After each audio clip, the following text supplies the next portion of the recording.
President Trump was awarded a significant amount of money, $15 million, and we'll talk about where that money's going to go. It doesn't just go into his pockets because that's not how he usually plays it. So ABC News reached a settlement, as you may have heard.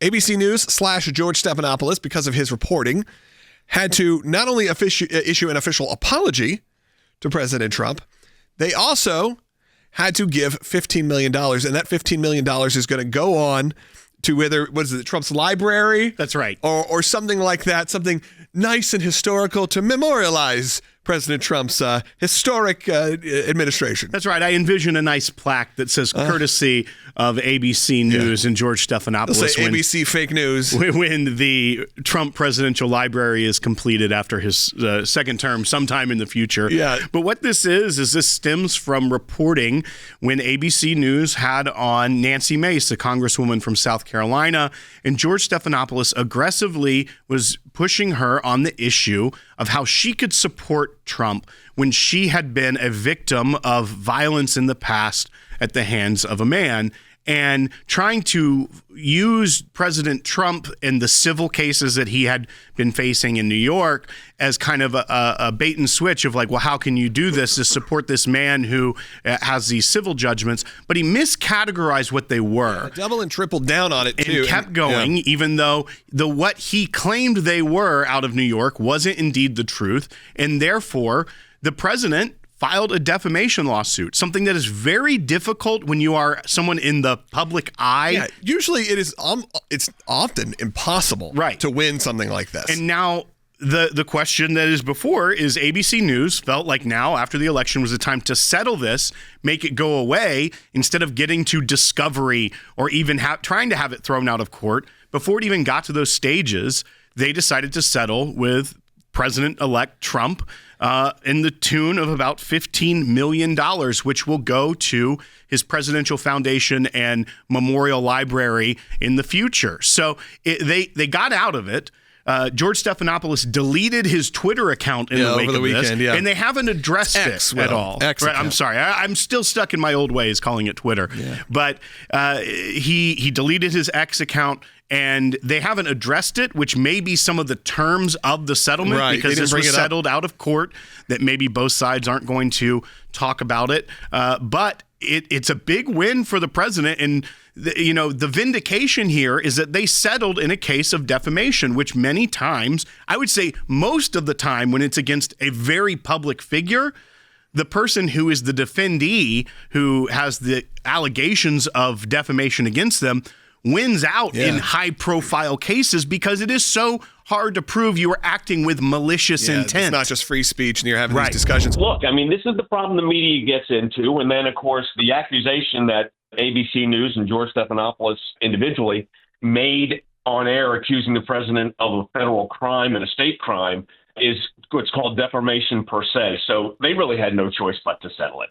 Because usually in this situation, and Will brought this up, it's not often if let's say it's a celebrity or public figure versus somebody who's saying, well, they're saying bad things about me on the news, or they're saying bad things about me on the internet. It's often a hard case to win. I've been in many of those discussions where people get very upset because they feel like the news is just flat out lying about them. But sometimes there's nothing you can do. So this is a bit of a big moment.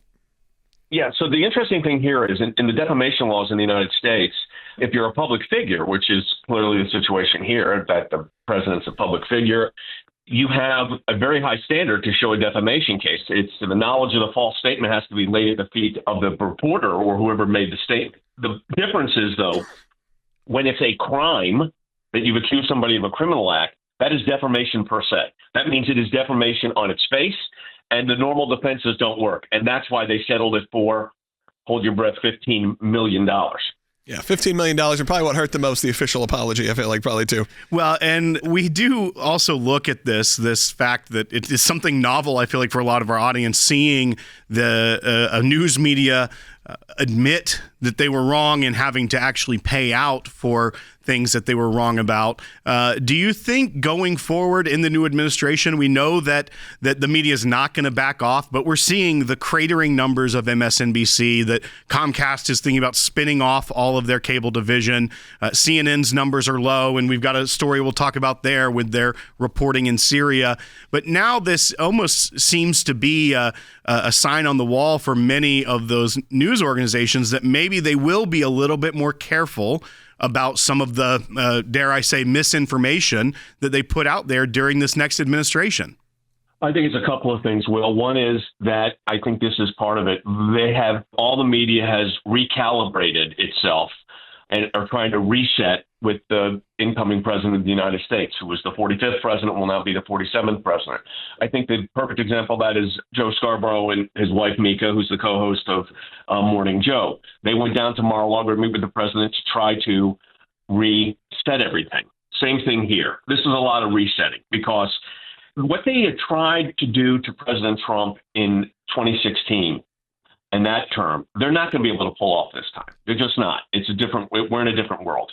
So I think the media is having to do a recalibration. I think that the liberal media, the MSNBCs, the CNNs of the world, are in serious, serious trouble financially. I think that you're going to see a total redo. And Fox and the others are up 12, 14%.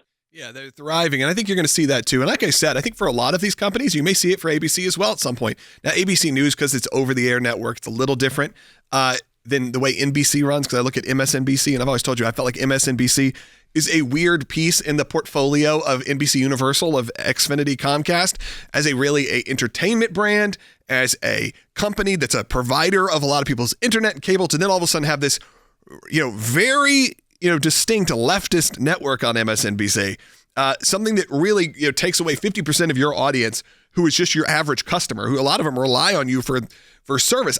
That's why I think in NBC, it makes total sense for them to get out of that business. For CNN, it's a little different, and for ABC, it's a little different, because ABC, like I said, has more of that crossover. They don't have the cable news affiliate, but you saw CNN. They lost, one of their big anchors last week with Allison Camerata left the network, and you're going to see that happen over and over. As you said, the idea that we'll just go after President Trump for 4 years so he can't run again. Obviously, that doesn't happen this time. So what are you going to have to do? They still have to figure out how to get access, how to have things happen. And if he's talking about tariffs and what does it all end up looking like, I'm sure there's a little bit of being scared there. But we're at that point where now they're reacting. And I find that to be pretty interesting and pretty fun. You're going to see, like you said, a shakeup in the news media. When you have really what I believe one of the big things that won President Trump the election this time was new media. Where the last time, the embracing of TikTok and some of these other outlets by the Democrats, I think highly helped them. You then had the opposite effect, which is President Trump saying, forget about traditional media. Let's go to Joe Rogan. Let's go to Theo Von. Let's go to where there are tens of millions of people who no one else is talking to, and go to the guy that they trust the most in some ways, this audience trusts the most, and then got all these big endorsements.